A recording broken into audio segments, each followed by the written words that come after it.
Belladonna of Sadness is a 1973 psychedelic erotic Japanese animation film that's written and directed by Eiichi Yamamoto. So Belladonna of Sadness is a film that I felt like I just had to watch and review, despite the fact that it only got second place in this month's subscriber poll, because when I was doing my fair share of research on it, just the stills alone really just got me sucked into what this film was going for, because the images that I saw looked absolutely stunning. Just in terms of like the watercolor and the way that it's painted, and just overall the psychedelic imagery that I was seeing, I felt like I couldn't sleep at night knowing that I didn't give this film a shot. So, and also just the fact that this film received an X rating, is also going to pique my interest as well. And also, it's a pretty well-reviewed film. Like, among critics that have seen it, they all seem to really like it. So I was like, interesting, even though it has an X rating and I heard it was incredibly erotic. Apparently, a lot of them said that there was a lot of merit to this film, so there was a lot of intrigue and just a lot of background stuff that really sucked me in and made me feel like I had to watch this film.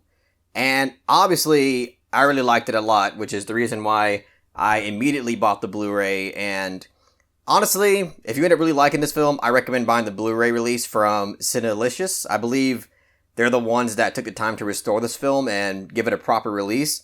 It's a great release, because not only is it just a nice looking Blu-ray, but it comes with a 16-page booklet that has a lot of insightful information about the making of this film and its overall reception. But before I really dive into my thoughts regarding this film, there's so much interesting background information regarding the production of this film that I feel like I should share with you guys. I won't share all of it, but just to give you a little snippet of what I found really interesting about this film, and also some of its like tragic background as well. I feel like I wanted to share with you just so I can give you all a little bit of insight. So Belladonna of Sadness is produced by an animation studio called Mushi Studio Productions, and they're actually responsible for some incredibly influential animes like Astro Boy. And basically what went on in the studio and what eventually happened to it is that one of the creators within the studio, Tezuka, he was responsible for creating what is now known as the anime Rama trilogy, which is basically 3 different animation films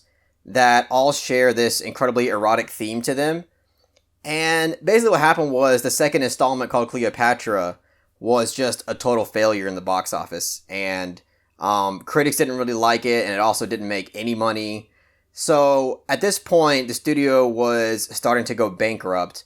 And they say it's even a miracle that Belladonna of Sadness was even created, just from the fact that the previous 2 films didn't really do well, and that the second one was just a complete failure.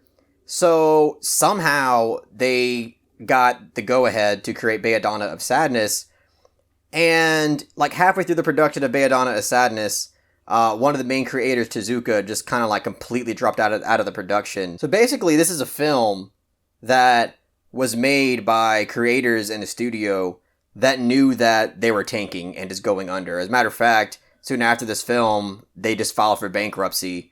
And I think they reemerged like maybe 3 or 4 years later under a similar name. But this is a film that, again, is quite miraculous that it even exists.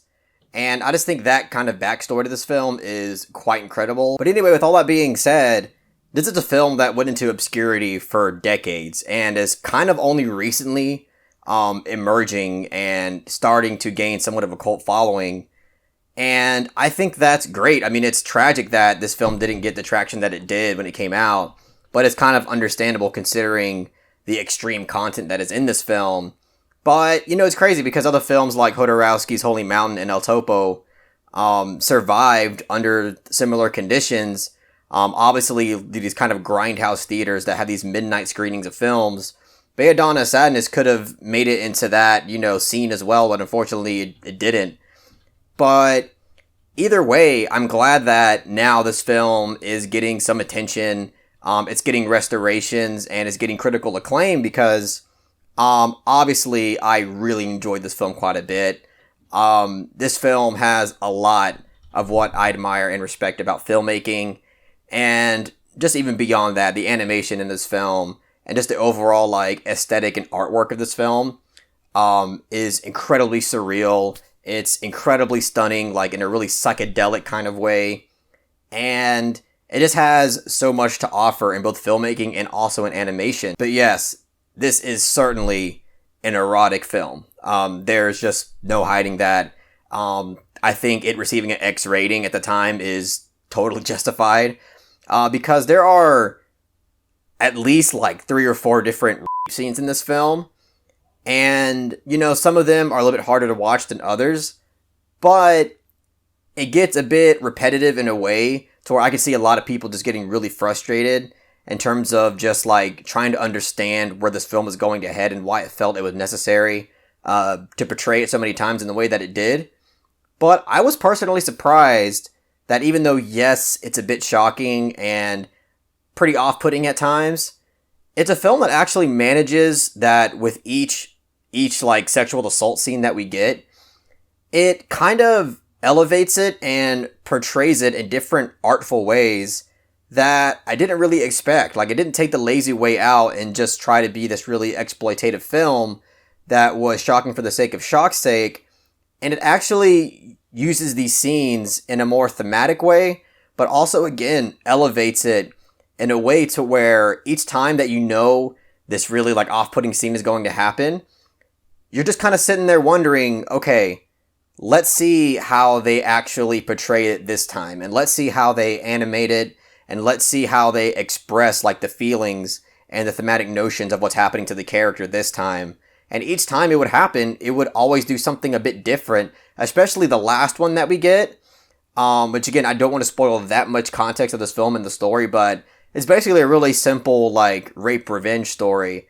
But it actually, for a really simple story, it has a lot of thought-provoking elements to it, and actually has some deep character study and social themes to it that has a lot to do with theocratic oppression, especially misogynistic oppression from a theocracy. But before I dive into all that, let me get back on track. The 4th sexual assault scene that we get is some of the most batshit, some of the most like mind-bending, psychedelic, and just incredibly artful shit that I've seen in a very long time. Again, like each time that this kind of scene happens, it just elevates and elevates, and finally with that like 3rd or 4th one, it just elevates beyond imagination, and just what it explodes into is some really fascinating stuff, and something that I think is incredibly admirable, especially from an animation standpoint, and even just like from a surreal and immersion standpoint, because like you're just incredibly sucked into what's happening, and it's not even portrayed in this super disturbing way to where it's like, oh, it's shocking. It's just the kind of psychedelic and artful way that it animates the entire scene is really stunning stuff. Also, the 3rd act of this film, it does not let the foot off the gas. It basically continues that kind of stylistic and thematic approach of eroticism, and also just like satanic imagery, and it just kicks into overdrive, and it's quite insane. And I gotta say, I loved every minute of that, because when I was watching it, I just couldn't help but think that like we're never gonna get something like this ever again, like at least in the same vein, in the same spirit, and the same style as this, just because like this is something that exists within the era that it came out in, but it ends up being quite a timeless piece. And that's something that's really special about the film, because I don't see something like this ever being made, like, ever. Like, maybe at some point in the future, like, there's gonna be some sort of, explosion into stuff, into shit like this, but, I just really don't see it. But it's something that I really appreciated about it, because it manages to be this incredibly erotic film that, again, just has no holds barred with its sexual imagery, its sexual themes. Trust me, tons of nudity, tons of phallic imagery. The image of Satan himself in this film is incredibly phallic, and it's so obvious. But even with all of its eroticism and all of its sexuality, it still is aimed at being an incredibly artful film, and it is. This is an art piece. There is no doubt in my mind that this is an incredible, meaningful art piece, despite the fact that, again, it is an incredibly unforgiving sexual piece of filmmaking. Because as I was stating earlier, I feel like a lot of the satanic imagery in this film, and a lot of just the symbolic uses of Satan in this film, and all of the narrative uses of just demonic and satanic imagery in this film, is kind of used as a rebellion against the kind of theocratic oppression that is portrayed in this film, and obviously misogynistic oppression as well.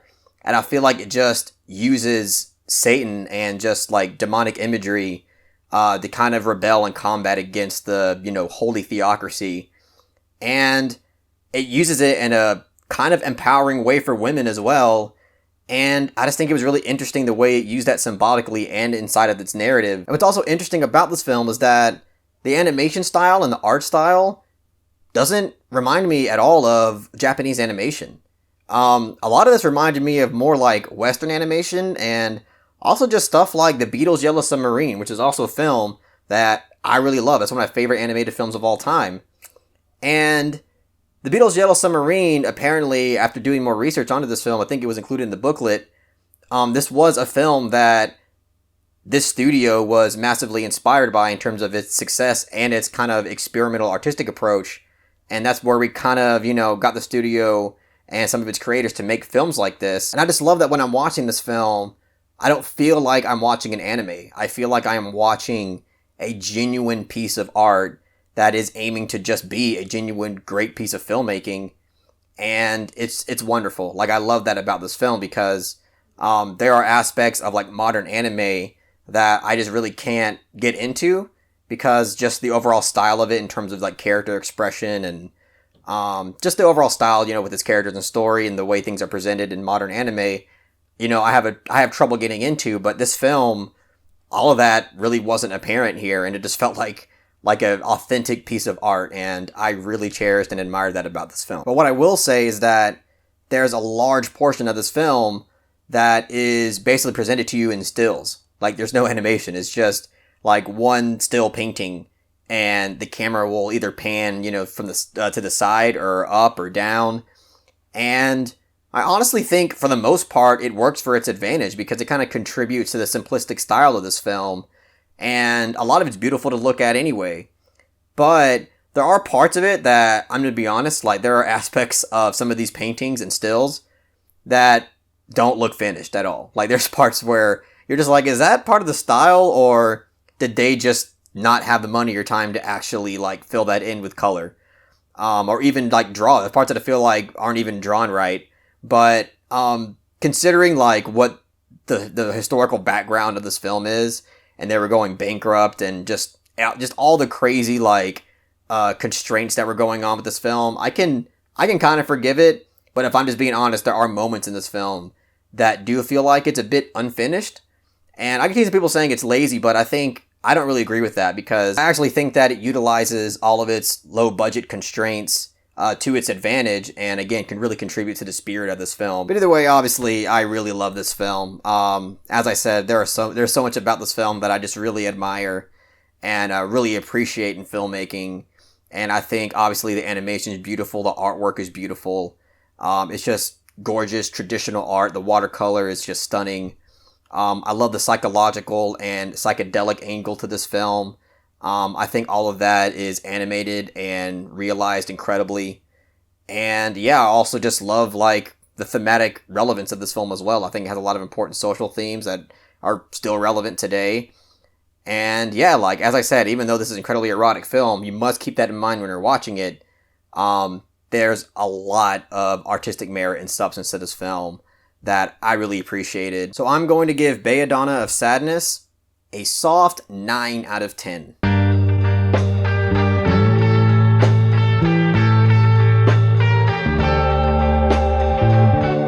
Yeah, so I definitely recommend this film, but, obviously only to people who feel like they can handle this type of, unforgiving and explicit content, because it really is unforgiving. But I think for those who can handle the content, you'll be in for something that you will not be sorry that you watched and are going to really appreciate coming out of it. At least hopefully. Anyway, that's all I got to say about Belladonna of Sadness. If you really enjoyed what I had to say about the film, please give it a thumbs up and share it amongst your friends. And don't forget to subscribe to the channel to be updated for more film-related content.